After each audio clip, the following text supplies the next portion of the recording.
A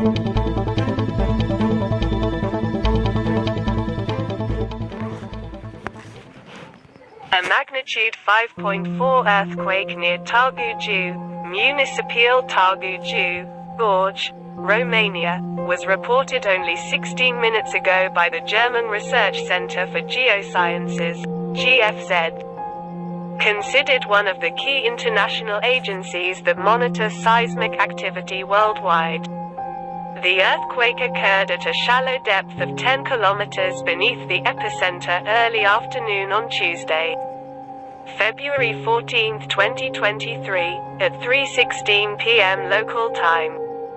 The exact magnitude, epicenter, and depth of the quake might be revised within the next few hours or minutes as seismologists review data and refine their calculations, or as other agencies issue their reports.